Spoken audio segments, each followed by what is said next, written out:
Oi, pessoal, depois do almoço, né? Vamos continuar nossos estudos. Vou continuar de aqui de onde eu tinha parado, questões comentadas. Vou fazer algumas questões comentadas, mas vai ser de uma forma de estudo reverso. Como que é isso?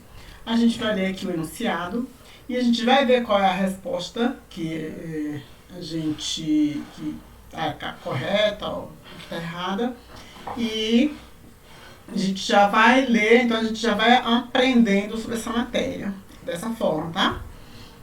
Olha só, o regime jurídico, veja que é uma questão do Ministério Público de São Paulo de 2018. O regime jurídico administrativo refere-se às características diferenciadoras do direito aplicável ao relacionamento do Estado com o cidadão, no cumprimento de sua função administrativa, em comparação ao direito aplicável ao relacionamento entre os cidadãos em sua vida privada. A esse respeito, é correto afirmar, de acordo com a doutrina tradicional, que vamos ver qual é que está correta? A C. Vamos lá, vamos ler a C, o que está chamada supremacia do interesse público é o motivo justificador no Estado Democrático de Direito da existência do regime jurídico administrativo, o qual confere ao Estado prerrogativas e poderes em face dos cidadãos, de forma a permitir um melhor atendimento dos interesses públicos, tá? Então, a gente já pode até ver as outras questões, mas a gente já pode ler aqui nos comentários, porque olha só, aqui se a gente for ver, o regime jurídico administrativo implica em tratar os contratos administrativos como mera ficção. Não tem isso não, de mera ficção não, tá? Então vamos lá aqui, incorreta, contratos administrativos não são ficção, embora sejam ímpares, né, quando comparados com os contratos privados. Ademais, é possível ainda que a administração pública celebre contratos regidos pelo direito privado com os particulares, tal como o contrato de aluguel, em que não contará com as prerrogativas atinentes aos contratos administrativos. Então, quando um ente público aluga uma casa, é com o mesmo contrato quando a gente aluga, tá? P. Trata-se o regime jurídico administrativo de resquício autoritário do direito administrativo brasileiro, não se justificando em nenhum caso a manutenção de poderes especiais para o Estado diante dos seus cidadãos em um país igualitário e democrático. Isso não é verdade. Vamos lá, a gente já vê aqui o comentário. Essa afirmação é típica da doutrina moderna, tá? A questão pediu que fosse considerada a doutrina tradicional. Olha isso, gente, é bom que a gente aprende mais, né? Que verifica a necessidade do regime jurídico administrativo para cumprimento do interesse público, tá? De acordo com Rafael Oliveira, parcela da doutrina moderna sustenta a inexistência do princípio da supremacia do interesse público sobre o privado em abstrato, devendo o conflito ser analisado em cada caso concreto. O posicionamento é sustentado em razão da relativização da dicotomia público e privado, em que interesses públicos e interesses privados se confundem. Além disso, haveria incompatibilidade da supremacia do interesse público com postulados normativos da Constituição, em especial a proporcionalidade e a concordância prática. Já o artigo, a letra C, foi a que a gente leu aqui, né? Que ela está correta porque, de acordo com a doutrina tradicional, a supremacia do interesse público sobre o privado somente se justifica na medida em que a atuação da administração é voltada para atingir interesse público, que é superior aos interesses meramente individuais, ensejando as prerrogativas dos entes públicos nas suas relações com os particulares. Este é um dos pilares do regime jurídico administrativo, juntamente com a indisponibilidade do interesse público. Vamos ver aqui a letra D, o que ela fala aqui. O regime jurídico administrativo parte do conhecimento de que o interesse privado tem menor valor, não é isso? E deve se sujeitar ao interesse estatal, ainda que interesse privado a ser sacrificado seja diante de natureza de interesse público a ser alcançado. Misturou todas as bolas aqui, né? Historicamente, pode-se dizer que o direito administrativo evoluiu no sentido de limitar as hipóteses de responsabilização do Estado, restringindo os direitos do cidadão em face da administração, o que se desenvolveu a partir da chamada teoria do risco. Não, teoria do risco é outra situação. Vamos ler aqui o comentário dessa questão. Olha só. A supremacia do interesse público não é absoluta, cedendo lugar quando em choque um direito individual fundamental, direitos individuais fundamentais garantido pela Constituição Federal. Ademais, não está presente em toda a atuação esse interesse, a supremacia do interesse público não está presente, né? Ele não está presente em toda a atuação da administração pública, tá?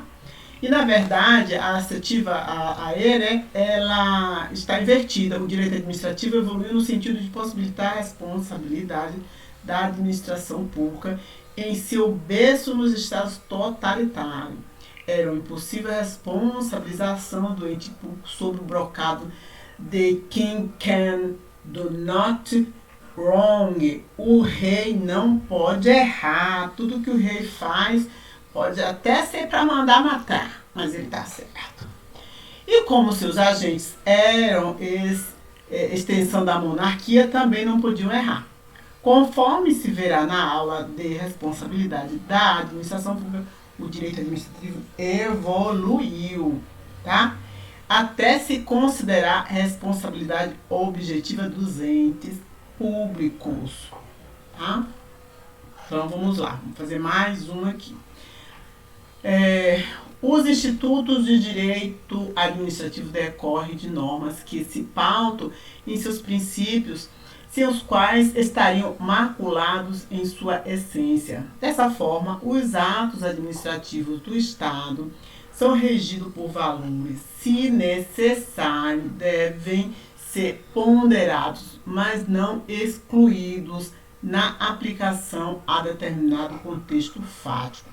De acordo com o estudo dos princípios administrativos, é correto afirmar que a vedação à prática administrativa sobre a inexistência de interesse público ou conveniência da administração com vistas exclusiva ao atendimento de interesse privado emerge do princípio da impessoalidade. Vamos lembrar disso, né? Cujo desvio macula o fim legal. Aqui eu já vi que é o gabarito, não? Porque trata-se de aspecto da finalidade do princípio da impessoalidade, que determina que os atos administrativos devem ser praticados objetivando o interesse público e não os interesses pessoais do agente ou de terceiros, impedindo que a administração beneficie ou prejudique algumas pessoas, certo? O dever estatal de neutralidade, objetividade, isonomia e parcialidade do comportamento dos agentes públicos decorre do princípio constitucional da impessoalidade. Conforme estudado, a impessoalidade pode ser estudada sob 3 aspectos. Isonomia, estava lembrando, isonomia, vedação e promoção pessoal e finalidade. Então, aspecto da impessoalidade cai sobre a isonomia, vedação, a promoção pessoal e finalidade, tá? Procurador, vamos ver esse daqui. Tendo como referência os princípios expressos e implícitos da administração pública e as disposições da Lei 13.460 de 2017, assinala a opção correta acerca da participação proteção e defesa do usuário de seus serviços. Gente, para começar, eu não sei que lei é essa. Então, vamos direto para a questão que está correta. Vamos ver aqui, ó. A transcendência objetiva das sanções determina que não se deve aplicar sanções sobre determinado ente público se o ato irregular foi praticado pelo gestor anterior, desde que a gestão atual, ao assumir, tenha tomado providências para corrigir as falhas, ressarcir o erário e punir os responsáveis. Entendi, essa lei fala disso, é? Vamos ler mais um bocadinho aqui, ó. Impede ainda a inscrição em cadastro de inadimplentes da União ou a aplicação de sanção ao ente federado por irregularidade cometido por entes da administração indireta, já que se trata de pessoa jurídica autônoma. Também impede a punição do Poder Executivo se a irregularidade foi praticada pelo Poder Legislativo ou Judiciário. Pode-se dizer que é uma exceção ao princípio da impessoalidade, uma vez que esse princípio estabelece que quem pratica o ato, ainda que irregular, é o ente público e não o agente responsável. Entendi. Tá certo? Então, a pessoa que assume, né, o responsável que assume, como não foi ele que prestou, né, que fez o ato irregular, mas ele tem que fazer com que se resolva, né, para não ter sanções, certo? Tá. Essa questão AD está falando que a referida lei permite ao usuário de serviço público apresentar reclamação apócrifa às ouvidorias dos órgãos administrativos, da administração pública ou de entidades. Vamos ver o D, aí o que está falando aqui? Que está incorreta conforme a lei, olha só. A manifestação será dirigida à ouvidoria do órgão ou entidade responsável e conterá a identificação do requerente. A Lei de Acesso à Informação também determina que o pedido de informações de interesse público deve conter a identificação do requerente. Sim, artigo 10 dessa lei diz que qualquer interessado poderá apresentar pedido de acesso à informação aos órgãos e entidades referidos no artigo 1º desta lei, por qualquer meio legítimo e idôneo, devendo o pedido conter a identificação do requerente e a especificação da informação requerida. Especificação, não os motivos, né? As manifestações apócrifas são exceção do sistema jurídico brasileiro. Tá? Então, essa lei aqui, pessoal,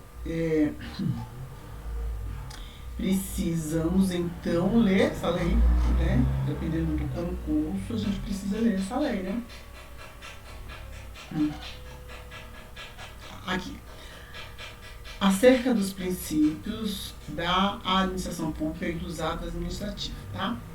Pelo princípio da autotutela, uma vez revogado o ato administrativo discricionário, como autorização conferida ao particular para o uso privativo de um bem, por motivo de conveniência e oportunidade, deve ser respeitado os direitos, eu acho que sim, é assim, ó, aqui.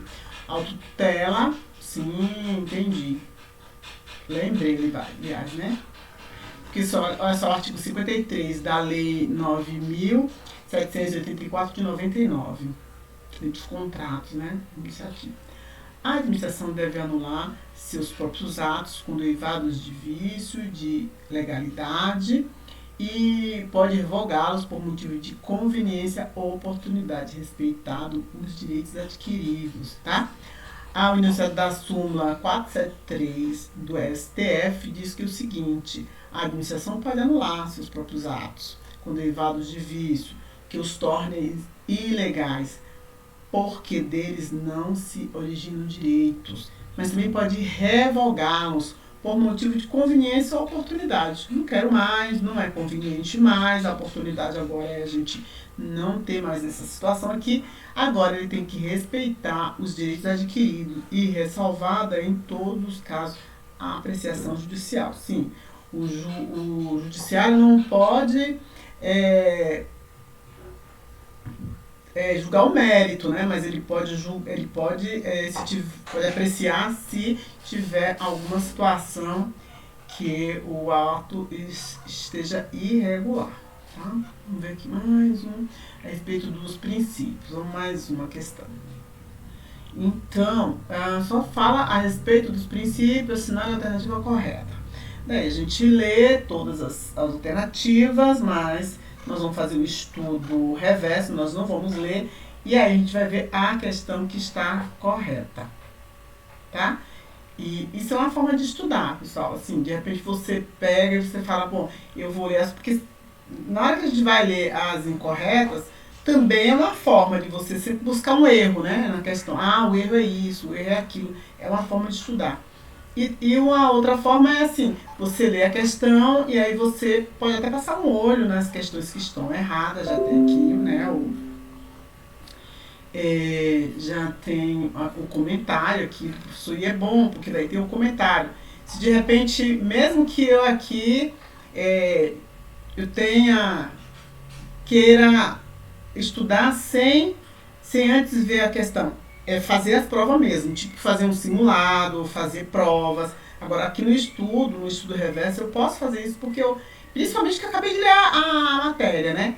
Se eu for fazer, não vai ficar muito assim, nossa, tá acertando. Sim, acabei de ver a matéria, né? Se a memória estiver boa, na hora que eu ler aqui eu já vou falar, então isso aqui é mais uma coisa que eu faço pra ficar mais fixa a matéria e no outro dia que eu faço as questões.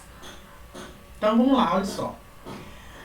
A alternativa é o gabarito, né? Diz que juntamente com a doutrina moderna defende-se que, com a constitucionalização do direito administrativo, a legalidade deve ser compreendida mais como um princípio da judicidade, que consiste na conformação da atuação não apenas ao texto das leis formais editadas pelo Poder Legislativo, mas a todo o direito como um todo, por ele denominado bloco de legalidade.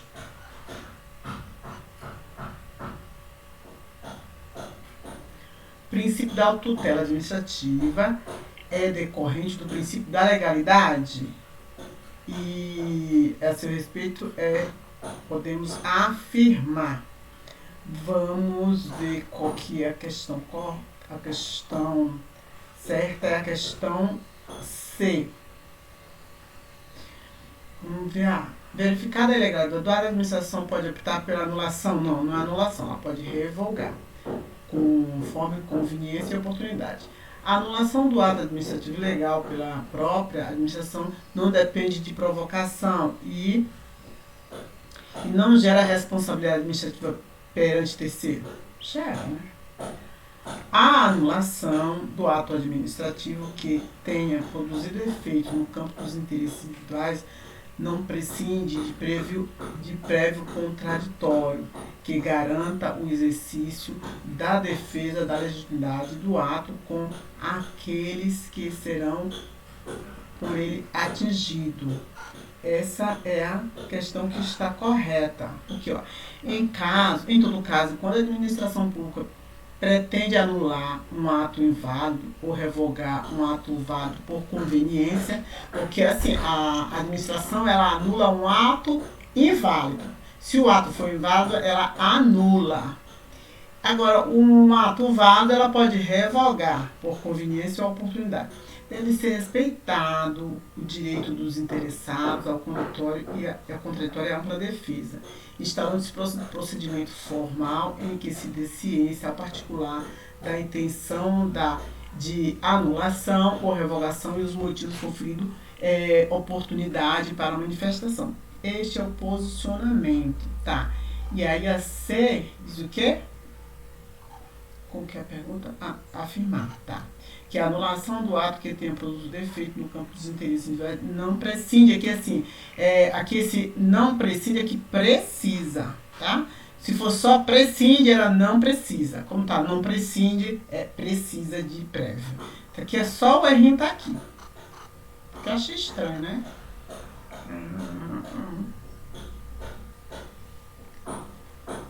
De acordo com o entendimento do Supremo Tribunal Federal sobre a prática do nepotismo nas nomeações para cargo em comissão de confiança ou de função gratificada, é correto afirmar.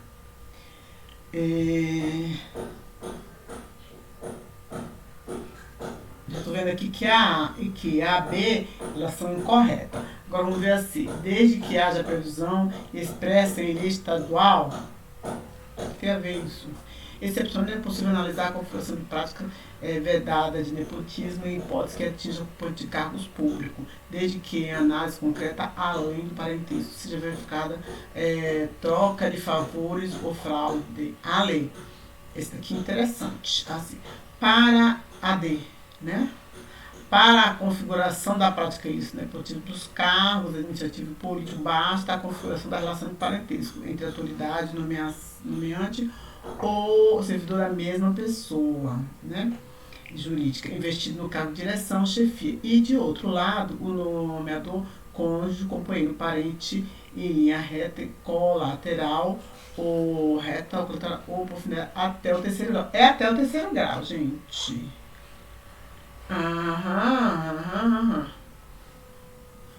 Mas a correta vai ser a D.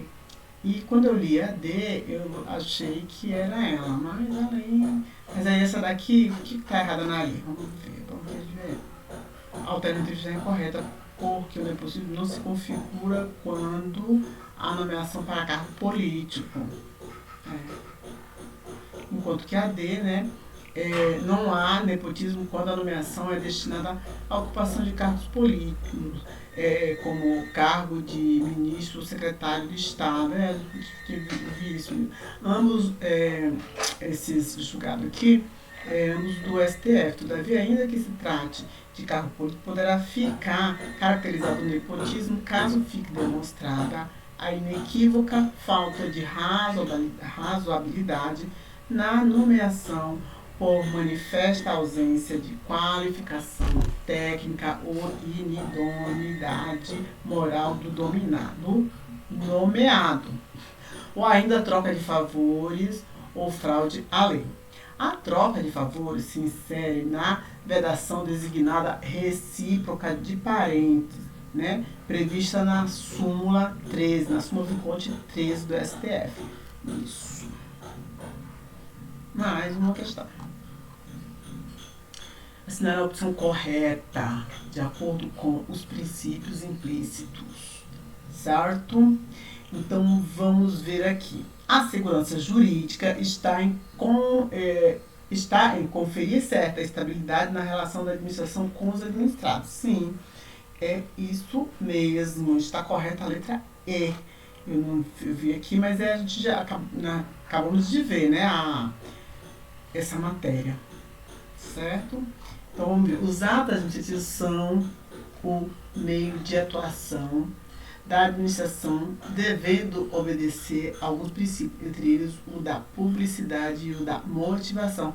Sobre esse tema, julgue as afirmativas a seguir. A necessidade de motivação dos atos administrativos resulta do princípio democrático e da regra do devido processo legal, permitindo o controle da administração. Já está aqui dizendo que a A está correta.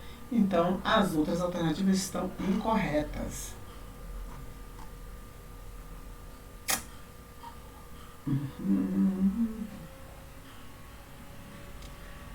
É admissível o suprimento de exigência da motivação expressa pelo silêncio, isto é, pela omissão da administração, posto que o silêncio deverá ser interpretado conforme o uso costume. Não tem esse uso de silêncio, não. E não pode. Os atos administrativos não motivados não estão sujeitos ao controle. Então, sim, diante da tendência de prestígio da participação do usuário na organização e prestação dos serviços públicos. Não, estão sim. Não é porque eles não foram motivados que eles não estão sujeitos ao controle judicial. Os atos estão sujeitos ao controle judicial. O princípio da publicidade impõe transparência dos atos de iniciativa em todos os seus momentos, o que inclui a divulgação de minutas, esboço, estudos internos e documentos em elaboração. Não, principalmente documentos em elaboração, né? O princípio da publicidade impõe a transparência. Não, então, agora, motivo, né? Motivo e motivação são sinônimos? Não, não são sinônimos, né? Porque a motivação, o agente público, né, tem que tem nos atos vinculados, ele é obrigado, né, tem atos que ele é obrigado a fazer a motivação. Agora, nos atos que ele não tem a obrigação de fazer motivação, se ele fizer a motivação, ele vai ter que realmente... peraí, deixa eu tentar explicar. Acho que eu estou com soninho. Não é sinônimo em matéria de direito administrativo. Vamos ver aqui que o professor está falando que é melhor. A motivação não se confunde com o motivo do ato administrativo. A motivação faz parte da forma do ato administrativo, sendo que em vista que consiste na declaração escrita do motivo. O motivo, por sua vez, é um elemento do ato administrativo. Consiste nas razões de fato e de direito que fundamentam a decisão. Então, a motivação é a fundamentação, né, que o agente público dá para uma vez que teve aquele motivo, ele dá uma fundamentação para que possa ser aceito, tenha valor. Esse motivo, né? Isso que o administrador fez.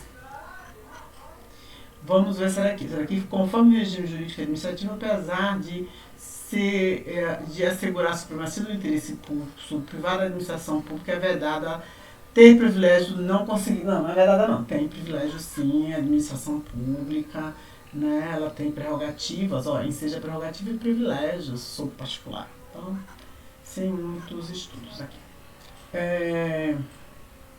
Os princípios administrativos podem ser utilizados para fins de controle de constitucionalidade dos atos administrativos pelo Poder Judiciário, sendo que se observa a alternativa a seguir. O gabarito, então vamos ver. A nomeação de cônjuge da autoridade nomeante para o exercício de cargo em comissão ou de confiança da administração pública do Estado viola a Constituição. Sim, vamos ver. O cônjuge, né? Que não pode nomear até parente de terceiro grau, né? Afins. E, inclusive, né? Olha só. Trata-se da vedação ao nepotismo previsto na súmula 13, a nomeação do cônjuge, companheiro ou parente em linha reta, colateral ou por afinidade até o terceiro grau da autoridade nomeante ou do servidor da mesma pessoa jurídica investido em cargo de direção, chefia ou assessoramento para o exercício de cargo em comissão ou de confiança. Bom, se a pessoa tiver passado no concurso, não tem problema, né? Ou ainda de função gratificada na administração pública, direta e indireta em qualquer dos poderes da União, dos Estados, Distrito Federal e município, compreendido o ajuste mediante designação recíproca. Viola a Constituição Federal, sim. Vamos fazer mais um pouquinho. Eu estou ficando cansado, mas vamos lá. Uma aguinha. Ainda dá para aguentar um pouquinho. Bora ver.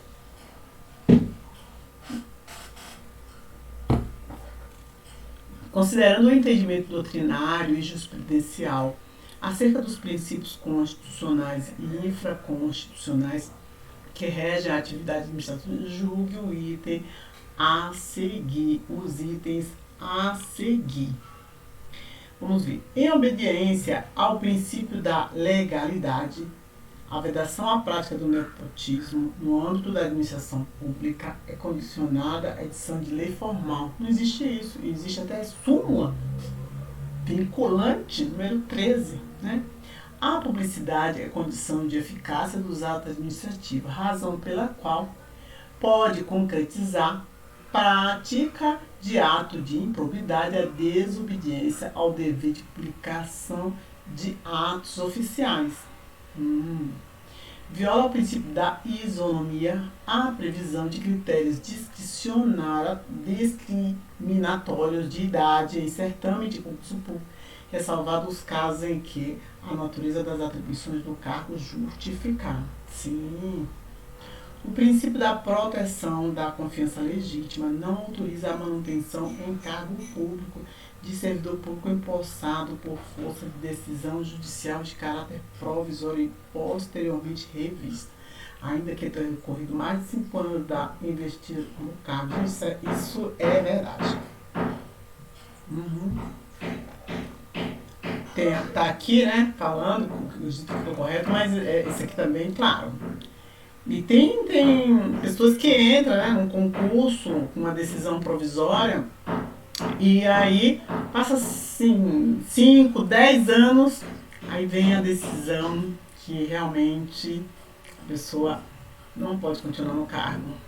E a pessoa ficou lá, né, sem estudar mais, não tem direito e recebe só os dias trabalhados, tá? E a sorte é que não tem que devolver. Vamos ver aqui. Assinado antigo que é conforme ao regime jurídico administrativo. Vamos nessa.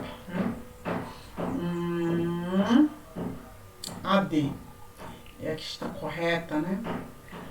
A lei encerra o pressuposto fundamental e limite da atividade. A lei encerra o pressuposto fundamental e limite da atividade administrativa. Isso aí não. Estou falando que é, então vamos ver.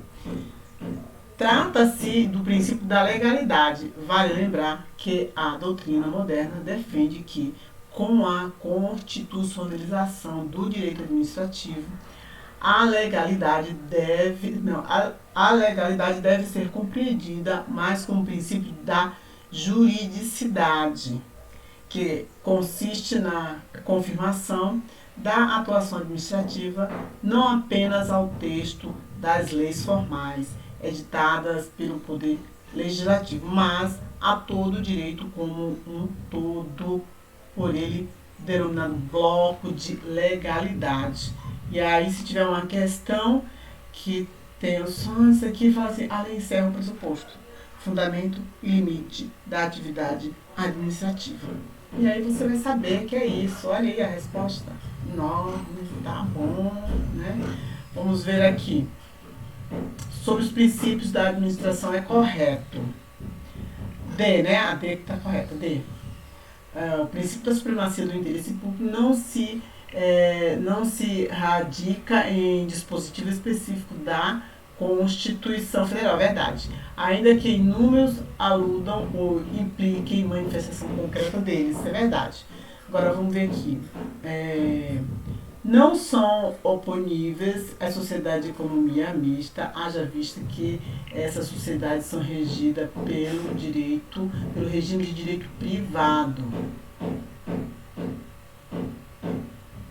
Em consonância com o princípio da legalidade, estatuído no artigo 7º, no artigo 37, caput da Constituição, a administração pode fazer tudo, não pode fazer tudo que a lei não pode, não. Pode fazer o que está na lei.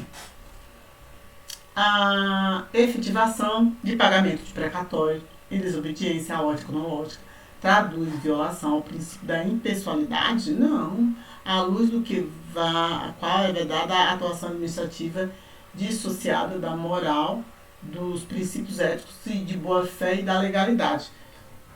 Vou até ler esse A, gente, porque esse realmente, o que é? Desobediência cronológica, traduz violação. O erro da questão está em conceito do princípio da moralidade, no lugar de impessoalidade, tá? Que estabelece que a atuação da administração pública não pode ter caráter pessoal, nem ser movida por sentimento ou vontades pessoais do administrador. tradicionalmente é abordada pela doutrina sob 3 acepções: a igualdade, isonomia, vedação à promoção e pessoal. Vedação à promoção pessoal e a finalidade. Sim, mas não é o princípio da impessoalidade, é o princípio da moralidade, né? Isso que eu fiquei mais em dúvida. São princípios constitucionais implícitos ou reconhecidos na administração enquanto como sectários, lógico, nos preceitos da lei maior. Eficiência e pessoalidade está na Constituição. Legalidade está na Constituição. Moralidade está na Constituição. Agora, prevalência do interesse público e proporcionalidade não está na Constituição. Pronto. Isso aqui está fácil. O princípio da juridicidade, por constituir uma nova compreensão da ideia de legalidade, acarretou o aumento do espaço de discricionariedade do ato administrativo. Não foi bem isso, né? Olha só. Juntamente com a doutrina moderna, defende que, com a constitucionalização do direito administrativo, a legalidade deve ser compreendida mais como um princípio da juridicidade. Tá vendo?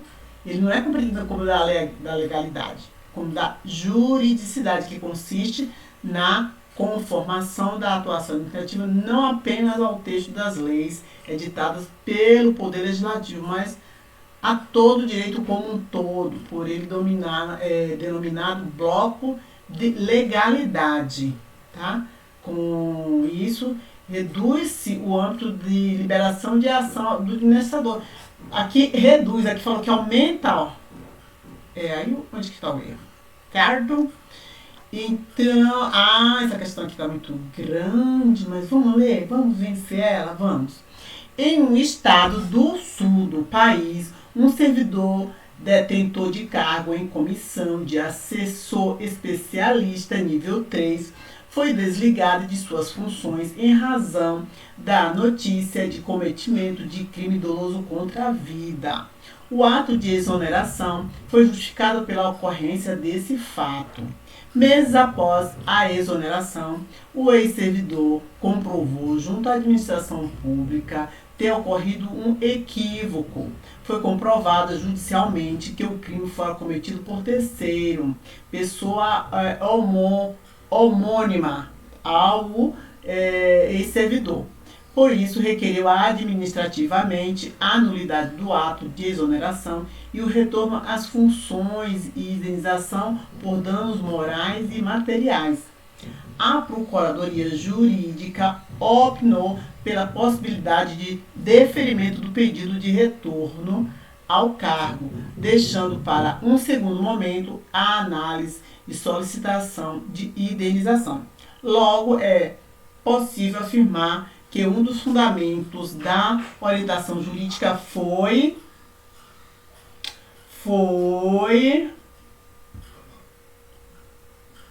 teoria da convalidação dos atos administrativos, vedação, não, teoria da supremacia geral, teoria do elemento, e eu acho que é a B, gente, é a B, ó, teoria dos motivos determinantes, porque eu preciso daqui porque fala teoria da convalidação dos atos, né? Mas teoria dos motivos determinantes. Essa é a teoria dos motivos determinantes. Poxa, que interessante, viu? Essa questão interessante, uma questão boa e que, olha só. Então, se eu pensar que um servidor que ele seja exonerado por um motivo que não foi na administração, foi fora da administração, mas eu não acredito que tivesse sido na administração, e que ele tenha sido exonerado e depois ele prova que não foi ele, que foi uma outra pessoa, e aí ele volta, né, a Procuradoria Jurídica opinou pela possibilidade, né, de deferir o pedido dele de retorno ao cargo. Então, isso fala que a teoria dos motivos determinantes, vamos ver aqui. A teoria dos motivos determinantes estabelece que, ainda que a motivação do ato seja dispensada, caso o administrador tenha optado por expressar os motivos de forma escrita,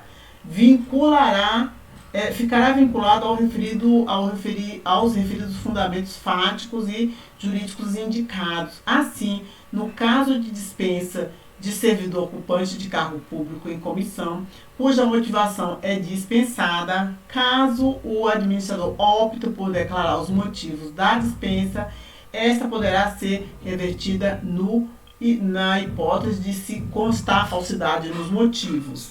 E então, se constatar falsidade nos motivos, a pessoa pode voltar, tá? No caso concreto, foi constatado que o motivo da dispensa era inexistente, razão pela qual o parecer se baseou na teoria dos motivos determinantes para optar pela anulação do ato. Que coisa, gente! Tá bom. 18. Evolução do direito administrativo no Estado Democrático de Direito permite afirmar ter ocorrido certa relativização do princípio da supremacia do interesse. Sendo assim, é correto afirmar que um dos elementos inovadores que representa essa relativização é o princípio constitucional da legalidade, decisão unilateral, intervenção na propriedade, cláusula exorbitante, princípio da dignidade da pessoa humana.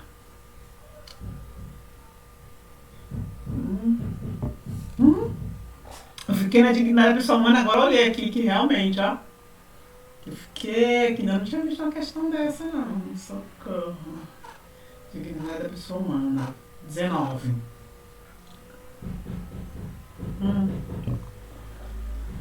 A emenda constitucional 19 de 98 trouxe ao ordenamento jurídico brasileiro diversas alterações que objetivam uma atuação mais eficiente da administração pública quanto às inovações trazidas pela referida emenda. É correto afirmar. Acho que tem a ver com o contrato com o... é AD que está certo. A perda do cargo para servidor estável, antes condicionada à existência de decisão judicial ao processo administrativo disciplinar, passa a decorrer também do resultado de avaliações periódicas e de desempenho. Gente, aqui tem questões que a gente não viu essa matéria, tá? Não vimos, mas tudo bem, vamos lá. Né? Trata-se de mais um instrumento para garantir a eficiência da administração pública inserido pela emenda constitucional 19 de 98, conforme estudado na aula, tá? A emenda.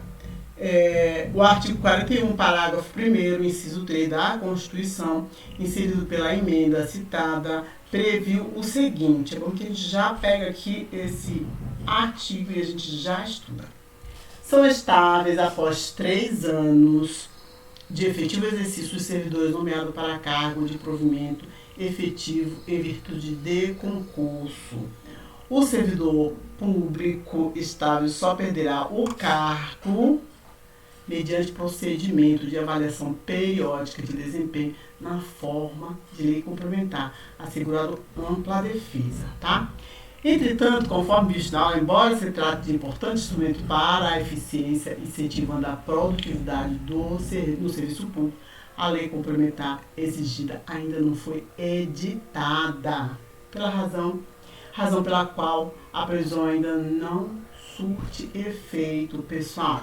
Vamos fazer essa questão número 20 e vamos parar por aqui, tá bom?